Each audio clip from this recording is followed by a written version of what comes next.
Welcome to Future Forward, a podcast where we share AI insights, one expert at a time. I'll be talking to experts from various backgrounds, ranging from academia to startups, scale-ups, and corporates. Welcome. Hi there. I'm here with Tijl De Bie, professor at University of Ghent.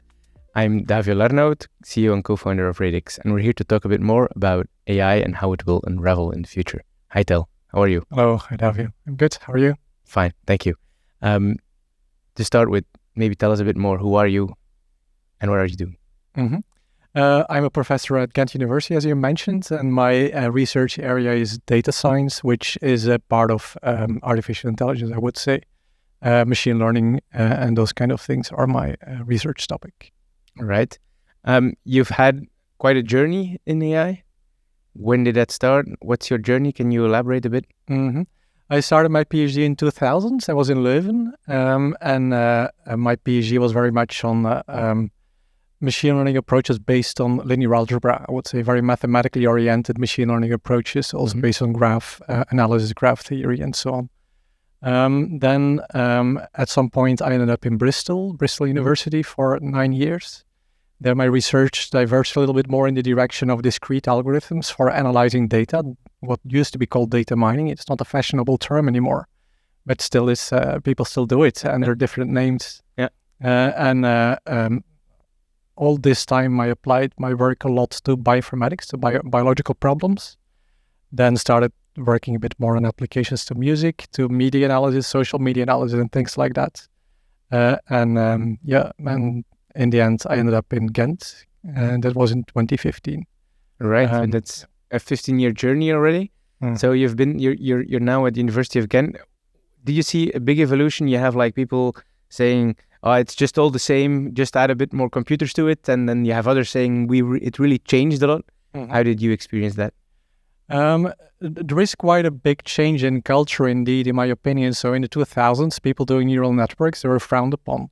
It was too empirical, too heuristic. Nobody could prove it would work. And the only thing that was respected in the large machine learning conferences, the top conferences, was the stuff that I happened to be working on at a time, which is machine learning approaches with provable guarantees and things like that. So very mathematically oriented approaches.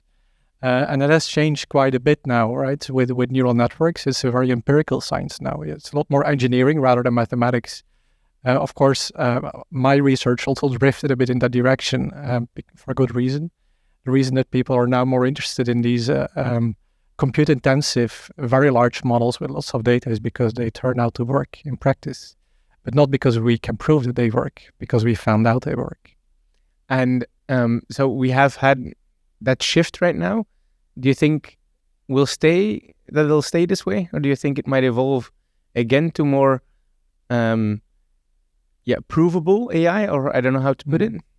Yeah. So at some point, I guess the data that is available to train, for example, these large language models will be exhausted. Right now already, they're pretty much trained on anything that has ever been written by people. Of course, they can generate text themselves and then train on that as well, but who knows what that leads to, right? And then we kind of end up in a feedback loop where systems are trained on their own outputs. So at some point, I guess we'll need new ideas, and that's already clear now, in fact, because those systems, they are not necessarily producing facts, right? They sometimes hallucinate, as people say. So we need new techniques and new ways of making sure that they are not only producing coherent text that seems like it's true, but it is also text that actually is true, indeed. Yeah. And that requires new innovations that people are actively working on as we speak, of course. And that, no doubt, will be more principled, more rigorous, more provable, instead of a big language model as one giant neural network that happens to work when you train it on a giant amount of data. So in your journey so far, so coming from Leuven, then going to Bristol, now in Ghent, have you had like a personal, how shall I put it, a turning point or significant moment within AI? For me, what was important is that I got exposed to different styles of doing AI. So initially the linear algebra-based one during my PhD, and then later on the more discrete algorithm-based one. I wouldn't call it a turning point, perhaps, but still it was for me a kind of a broadening of my horizon, and I think that has been very important in my own view on this field. Yes, that's certainly. And if you would now look at the past and coming to today, so today you're still working in AI, but you have a specific domain focus. Could you tell us a bit more about that? Yeah. And so one thing that in my group we never did, and that's kind of on purpose, is working on these giant models, because we felt that we could never compete with a large technology labs from DeepMind and Google and OpenAI and so on. Yeah, you probably have 10,000 GPUs somewhere running around as well. Yes, yes. So that's impossible, of course. So what we focus on is things that are not that these big tech companies don't have incentives for, or not as much as we do, which is right now we work a lot around fairness in AI, for example, around issues of equity, equality, privacy as well. So the more explainability, transparency. Those aspects that are not immediately bringing in money, I guess, for the big tech players, but are nonetheless really important to look at, especially with these bigger models that are much more capable. So that's one thing we focus on, and also the more rigorous mathematical approaches is also something we do research on. Yeah. And as a side jump, do you use AI yourself in your work, ChatGPT or anything else? Yes, we do. So people in my team, they use, for example, GitHub Copilot a lot, which is just to be more productive and quicker at programming. I myself, I use it not that much, but still I would use it for ideation, for example. When I'm writing a grant proposal, I may use it to bounce off ideas and to get more suggestions, which I will then weigh, of course, myself and decide whether I think that's a good idea or not. It will never give you ideas that you know will be good without checking. Of course, you have to check it and think it through. But you may forget things, and then I think that's where it's really useful. Yeah, that's one I like a lot as well. It really gets your mind started. It's like if you're stuck, you just ask a few questions to ChatGPT. It gives you some proper text, but it's not good. But you suddenly start feeling where you can go. That gives me that's a good direction. That's interesting. That way I can move forward too. It can get you over the blank paper block. But even then, when I use it for actual writing, I find that in the end I replace everything. But still, it gets you started indeed. But it's not your own language, and it doesn't feel right sometimes. So there's a lot of things happening today. We're a bit in a bit of a storm. What's your perspective on that? How do you look at it from your personal world, but also from your professional world, being focused a lot on fairness and ethics? What's your perspective on what's happening today? Mm-hmm. I guess you're referring to the open letter, for example, that was written. The open letter, the large language models, the generative AI, which is like, I think it was, I'm not sure, but Mark Andreessen that said this is one of the most amazing weeks I've had in my life because of what is happening so fast in the world of AI. So of course, these large language models, they have been evolving for some time. I can say years, but not many years. At least not models with the capabilities that are comparable to what we see today. But with ChatGPT, this was unleashed on the world, on consumers. Everybody could try and play with it, and that of course brought it under the attention of the broad public, which is good. Because I do think that the impact is potentially huge, and that's for both for the better and for the worse. And now the challenge is to make sure that we reap the benefits, the positive impact of AI without suffering the downsides. And I think that's a very difficult exercise, and I would like to see more debate on this actually also publicly, even on TV. I think it should be something that is in the homes of everybody. Everybody should think along. And you're saying we're not aware enough of what is happening? Or I think the general public is not aware of what is happening, maybe aware of what is happening, but maybe not fully thinking through what the consequences might be of this. And I think that's really critical because it's going so fast that the law cannot catch up with this, right? There is no way you can make regulation for whatever is going to happen in 5 years' time because nobody knows. And as a company, I'm experimenting with those technologies. How would do you get those questions sometimes? How would you deal with that? That's something we you actually see quite a lot. They want to do something, but the compliancy department is on their shoulder. Like, okay, we need to be careful, and we need to, which is definitely okay. Yeah. But it's still a big question mark for a lot of companies. Yeah, that's a difficult question. So the problem at the moment is that OpenAI started this thing with providing it freely initially, at least at low rates, and also commercially through Microsoft Bing, for example. Now Google cannot stay behind, and other players cannot stay behind, and this is all happening without too much pause, too much thought. Mm-hmm. And that is why the open letter was written, calling for a pause on training yet bigger models than GPT-4, currently the most powerful language model. And I think that is potentially a risk indeed. Now, that is, of course, what is happening among the major players who have the means to just invest indeed in thousands of GPUs and scraping as much data as they can get their hands on and just training it. For smaller companies, let's say companies, Belgian-scale companies, it's a different story. I think it's important that they indeed try to reap the benefits and not stay behind, while always being conscious of the ethical impact of what they do. Mm-hmm. So I'm concerned by some applications, for example, these virtual AI friends that are marketed also to teenagers, for example. I think that's something that we should not let that happen without a proper thought. But then, for example, the use in medical technology, for example, or maybe for pharmaceutical sector to do drug discovery faster and things like that, I think that's largely beneficial, and I think we should use that. So the positives outweigh the challenges, you say, but if you look at the letter, do you think that pause is the answer for now, that we should, and is it even possible? I'm not sure if they outweigh the challenges. It still has to become clear. I think we don't know yet, because most of the challenges, they will materialize, or the risks, if they do materialize, it will not happen right now. It will take some time. The pause letter that was calling for a pause on training bigger language models was naively written. I supported it broadly in that it was sparking a debate which was absent. There was no debate. But I didn't support the actual call, the thing they were calling for, which is training these bigger models. So you support the idea of, okay, we need to think this through, but not necessarily let's push on the pause button, which might not even be possible. Well, I think if there is a pause needed, it's more in the deployment and the actual putting in production of it in certain applications, not in all of them, but in applications that are potentially manipulating people, especially young people. I think a pause is warranted.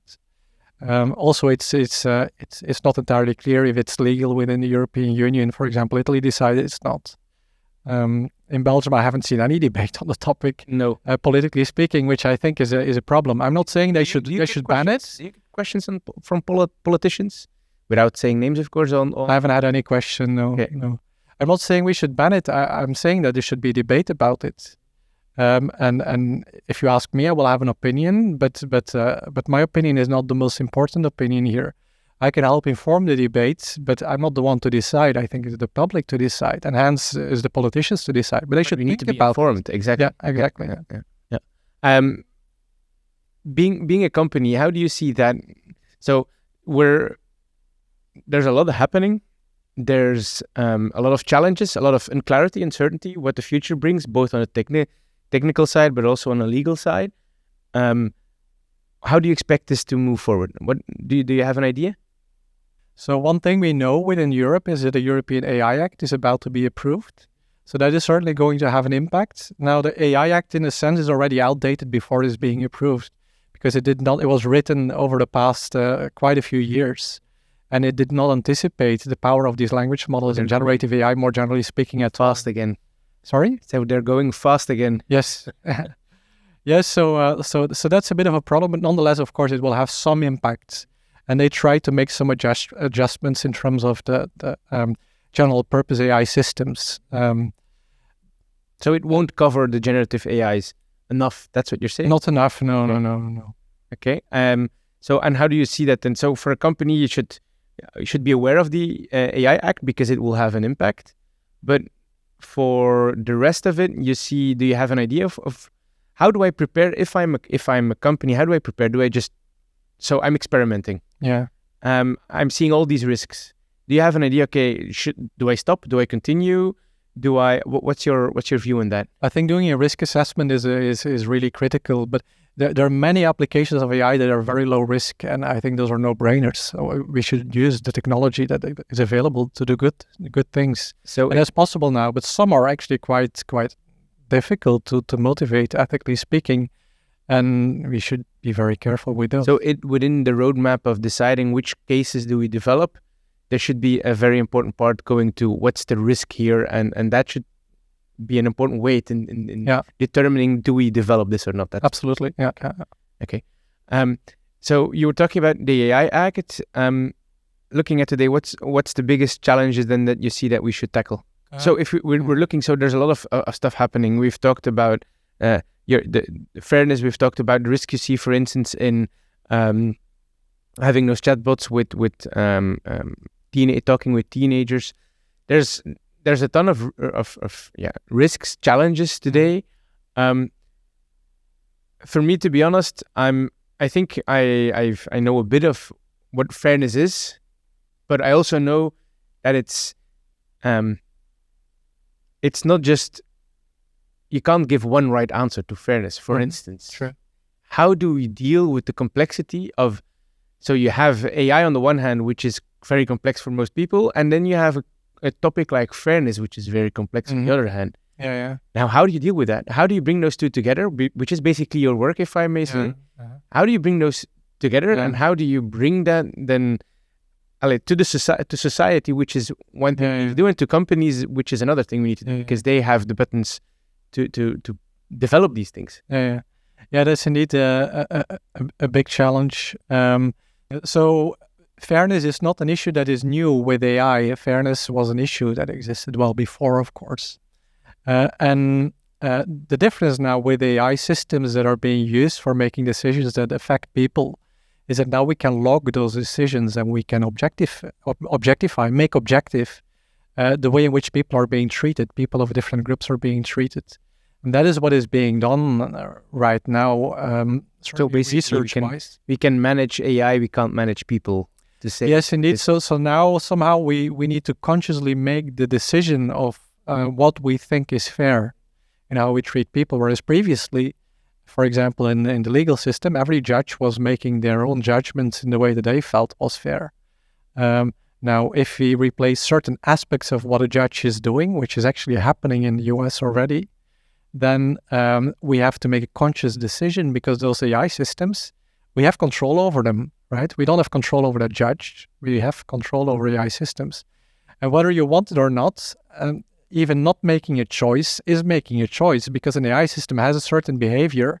And if you choose not to intervene, not to intervene in terms of how it treats different people, it makes its own choice, that whatever is baked in. So it's the developer then basically that made the choice. And or that doesn't think about it, but in that way still makes a choice by not thinking about it and just letting it happen, whatever happens. So, and you were saying in the US they are already changing? What's changing? So in the US right now, already for a couple of years, a tool is being used by judges to help them decide on who gets released on bail. It's called the compass tool. Yes, indeed. Yeah. So the judge still makes a decision, but a compass tool will give a score that is assessing the probability that the convict will reoffend. And then they can use that information in order to decide where they will be released on bail. So, of course, that can be biased in certain ways, and then there's different ways of quantifying that bias, and we need to choose which of those ways we want to use. Did they make a choice? Well, so this compass tool also, frighteningly, I would say, is a commercial tool. Okay. So that company made a choice, obviously. Okay. The system is making a choice, and the company could have steered it in any way they want. And how could it be different? What could be one or two ways that, without them even knowing, that they impact the output of the system? Yeah. So the way in which it is fair is that it is calibrated. So what that means is that if the system says that somebody has, let's say, higher scores mean that they have a higher probability of reoffending. And let's say a white person has gets a score of 0.8 and a black person gets a score of 0.8. Then for that system, that means that the probability of them reoffending is the same. Okay. Right? That means it's calibrated. Your race. Yes, indeed. Okay. Yeah, that means it's calibrated. Now, what is not true for the system is that the false positive rates are the same and the false negative rates are not the same. So what do you mean with false positives? So that somebody who would not reoffend would still be classed as high risk, Okay. and that the system thinks that person would reoffend. So and it's not possible to have both. You cannot have equal false positive and false negative rates, and at the same time have equal calibration. So in some sense, they're unfair if it comes to false positives. Yeah, indeed. If that is your fairness standard, at least. So that's not up to me or not up to the company, in my opinion, to decide what is the right way of looking at it. It's up to society to decide about it. But it's mathematically quite subtle to understand why they're incompatible. They're mathematically incompatible. So how do you communicate about this? I don't know, but it's something that we do research about to try and make this more visual, more intuitive. Beyond that, there's other risks and related to AI, which, in my view, far exceed those kinds of risks of equality and fairness. Okay. Which is, for example, the fact that it will become very, very difficult for a normal person to distinguish fact from fiction. Like the Pope in a Balenciaga test. Yeah. So you're saying that is an even bigger risk than being able to control fairness. I absolutely. Where in fairness, actually, AI is more a blessing because it helps us to see when we can be fair or not. But there's a big challenge not to leave it to companies, but to have a bigger debate. So in that sense, AI there has been a positive way forward in terms of although it risks exacerbating it as well. Sometimes AI can amplify an existing bias. But on the whole, I do agree indeed that at least we have now a handle on things and we can consciously control it. We just need to be able to think about it. So and there the thing is policymakers should be aware of that. And would you go as far as saying it should be part of the political agenda today? Seeing that in 24 in Belgium we have elections? I think it should be, but more than that, more than fairness, I think what should be on the political agenda is what do we do about generative AI being able to fabricate any kind of evidence about any kind of thing, and the risks to democracy that poses, I think, is what major. risk do you see there? Deep fakes, fake news, these kind of things? Yes, absolutely. Yeah. But so those kinds of issues, which always sound like they come from malicious actors, which often they do, no doubt, or people with bad intentions, but then governments may think they need to fight it with similar kinds of manipulative messaging, and that is even more dangerous. And fighting fire with fire. Yes, I think it may be that if you don't think it through carefully, that governments think it's the only way. And I find it very dangerous. And that's why I think we should talk about it now, think about it now. What are we going to do when it is impossible to distinguish deepfakes from other things? And deepfakes right now, as we see them, they're non-interactive objects. They can be movies sometimes, although they're kind of still difficult to make. But images and text is trivial. But they're difficult to distinguish from real images or text. But it gets really tricky once it gets interactive, like ChatGPT, right? So that's a bit like what Chris Ume is doing, like he's done for the Got Talent show, where you can just be whoever you are or pretend to be whoever you are, and then in an interactive way. So I can pretend to be a politician. Yeah. So impersonating somebody is indeed a risk, but even greater than that, I think, is the fact that these AI systems like ChatGPT, you can have as many instances of it as you want. And whenever these become indistinguishable from a human, and when chatting, by typing, or even by speaking with speech to text, or text to speech, it is virtually indistinguishable from a human being. You can make it speak like anyone you want. In rap form if you want, right? You can make as long as if you have enough data, it's possible. Yeah, exactly. So in that sense, you can make it behave like anybody you want, and you can, in principle, make it push a certain message. And then if you multiply the number of instances of that, it's not so hard to manipulate lots of people at a giant scale. I'm not saying that's a reality today, but it's not far off at all, and that is what I find concerning. How should we deal with that? I don't know. Okay. I don't know. I got you puzzled. I'm not the only one who's puzzled about it. I think it's a big challenge. I think the analogy with nuclear energy is not a bad one. The positive potential of nuclear technology was huge, but of course the dangers were huge as well, and we managed it, right? Mm-hmm. There were 2 atomic bombs, if I'm not mistaken, that killed lots of people, which was horrible, and that got people thinking. And in the end, they regulated things on a worldwide scale, and it worked for now. Let's hope it keeps on working, but at least it worked for now. Mm-hmm. But that's a technology that evolves a lot more slowly than AI today. And in the same way, I think AI has a huge positive potential, and we should make sure we reap the benefits of that. Mm-hmm. But we should also make sure that the damage that it does, or that it risks doing, that it doesn't materialize. Mm-hmm. And that I think will need to be regulated at the worldwide scale as well. So when that starts with having the debate and having an open debate on it, that's your starting point? Or how? Absolutely. I think people need to start talking about it more also at a political level. In Belgium, I don't hear anything really. Maybe I'm missing it. But how do you feel like, it's not part of the political agenda, of obviously also for a part because it's not a big part where people vote for, I'll put it bluntly. Do you think that's a good point, or do you understand that? I think that's the reason. But it's short-sighted. As politics often is. Mm-hmm. It's short-sighted. It's a mistake. They should be concerned about it now for 2 reasons: because we don't want to lose out on the economical benefits and the societal benefits, and at the same time we don't want to risk ending up in a situation nobody ever wanted to be in. Okay. Now looking. So we need to start a debate. So AI opens a bit the box of fairness, that we can start dealing with that it makes it more controllable. We're moving towards now, what you said is the fact that it can have such a mass impact. We don't know yet how it will unravel, how it will move forward, but we need to talk about it. And it's something which politicians should be wary about and really work on right now. If you would look in the next few years, how do you want to see this move forward? And what's happening tomorrow if we have this discussion? How do you see this moving forward? Mm-hmm. Yeah. So I think research-wise, a lot more needs to be invested in these ethical aspects of AI.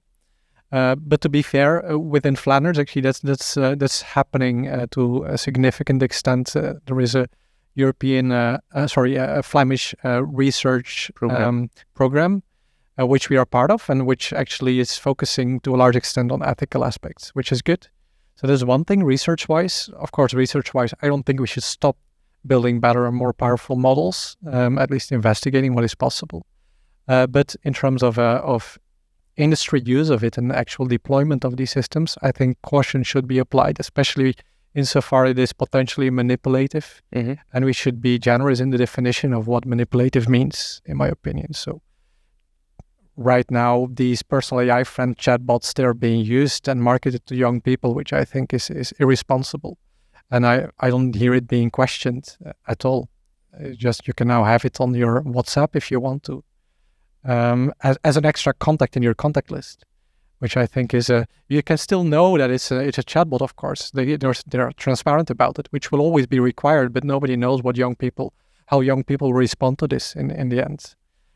So that's one thing. And at the same time, I think companies should also make sure that they exploit the benefits where ethics is clearly not an issue. And where do you see that? Where should they focus on then, in your opinion? Do you have an idea? Okay, like these kind of things there, in terms of categories of, these are things where the risk is low in terms of manipulation or ethical risks. Speeding up research, for example, pharmaceutical research or biomedical research is certainly one thing. Also increasing productivity in general in just day-to-day operations in companies. So the large use cases that we see today, there you still feel comfortable with what is happening. The large use cases, meaning those that Microsoft and Google are bringing to public, for instance, the Copilot in Microsoft Word, these kinds of things. Yeah, that is. I think so. Of course, there are risks to that as well. That politics should anticipate, like displacing jobs, for example. That will happen, no doubt. Also white collar jobs will be displaced. It's a novelty, right? Until now, it was usually blue collar jobs that got displaced.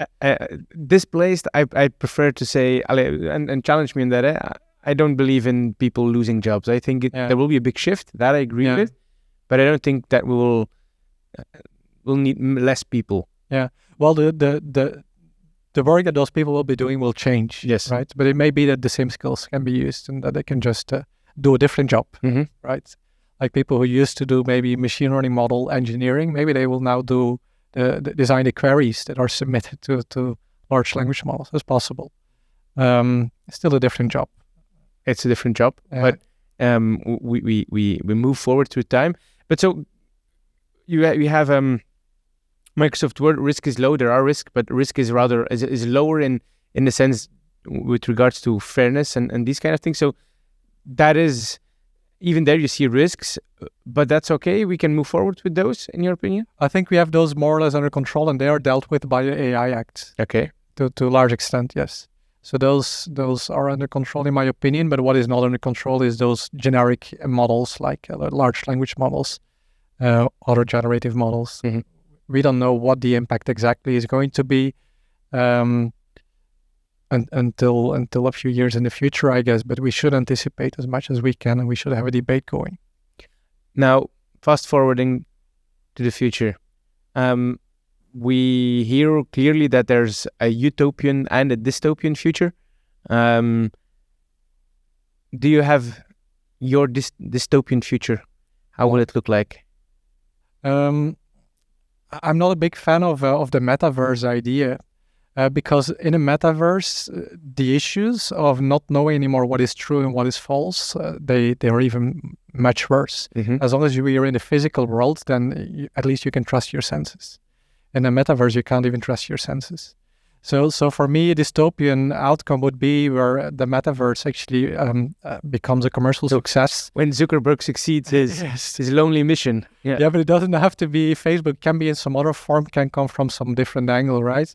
But whereas essentially people live in some kind of extended reality where you don't know anymore if you're talking to a person or to a bot that looks so much like a person that nobody knows. And where this is being exploited by malicious actors as well as governments, kind of trying to fight each other and manipulate people's minds. That for me is dystopia. Yeah.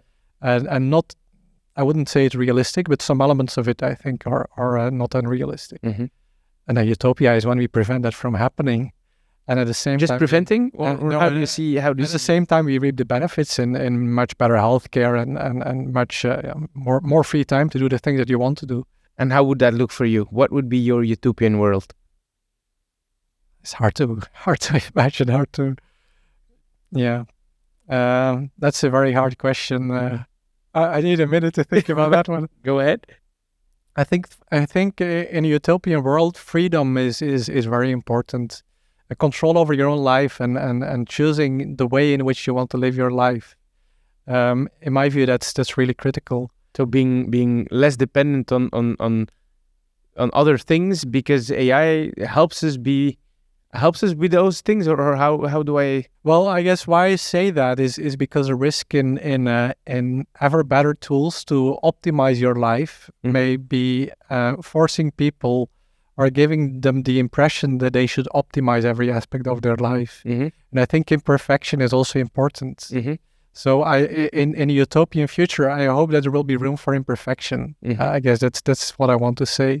Okay. So on the one hand, I of course I hope that it will lead to better healthcare and less suffering and whatnot and more peace.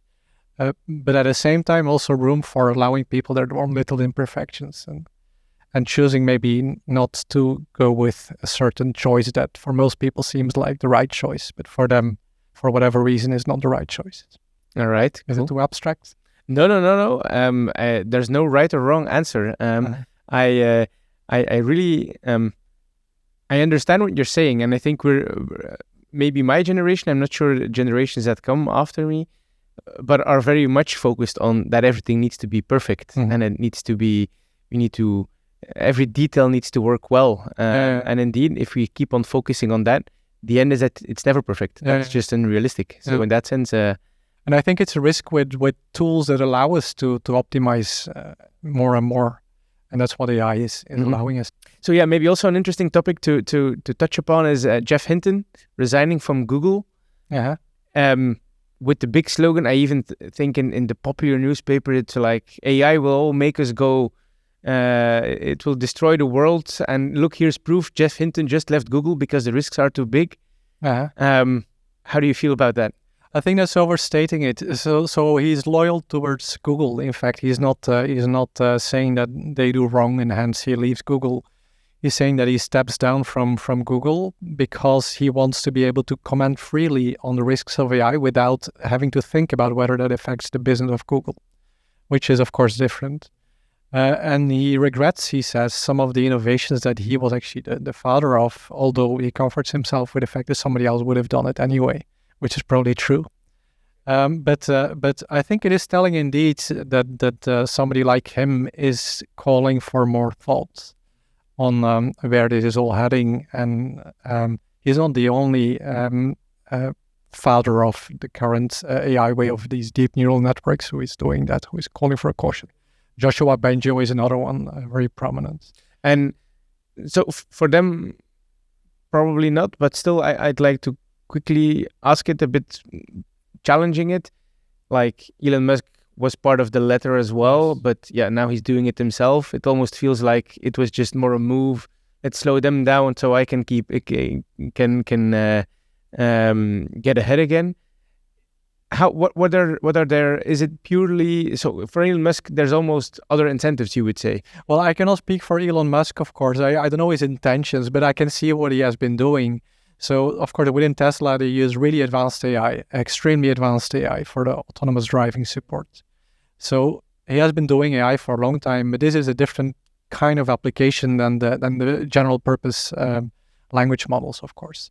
And also, to be fair to him, one should admit that he was also part of OpenAI as one of the founders. And it was a not-for-profit organization when he was founding it, and he was investing in that because he wanted to be at the forefront in order to know what's going on and what are the risks. And early on, he was already pleading for regulation around AI. And indeed, so I don't know the details, but he established his, X.AI company not long ago. It may be that that what you say that some people say is true, that he's trying to slow others down in order to be able to catch up, but I personally doubt it. First of all, I don't think he needs that. I think he has enough money to catch up anyway. Also, with Tesla, they have so much AI expertise in-house anyway that I don't think he needs that. I don't know if that's true also, but the people being generous towards him, they would say that maybe he's also trying to understand how to make sure that the benefits of AI materialize while understanding the ethical issues really well. And the only way to do that is to also be there on the forefront. So being in Europe, if I translate that, we should make sure that we have something ourselves as well. Absolutely. Okay. So because in Europe, you're currently not just even behind, I would say we're happy if we can clean up afterwards. That's putting it strongly, but yeah, indeed, we are not there. Indeed, we are behind. So you're also pleading then for Europe to do something about that. Yeah, we should up our game indeed in Europe, and there should be more incentives. I don't know exactly what the solution is, but we missed out on the internet revolution. All the search engines were American and Chinese in the end, and we didn't have anything in Europe. This, of course, was huge for controlling access to information. This will be much bigger for accessing information and controlling that. We cannot miss out on that, I think. All right. Anything you want to add? No, that's it. Okay. Thank you, Tijl. It was very interesting. So we talked about your past, and then we ended with a future forward look where it's really necessary to have a political debate on these things, on where generative AI will lead us to. Is that a good summary for you? Yes, indeed. I think that's the most important thing, that we publicly talk about it, and I'm missing that now in the public debate. All right. Thank you, Tijl. It was very interesting. Thanks, Davio. Ciao.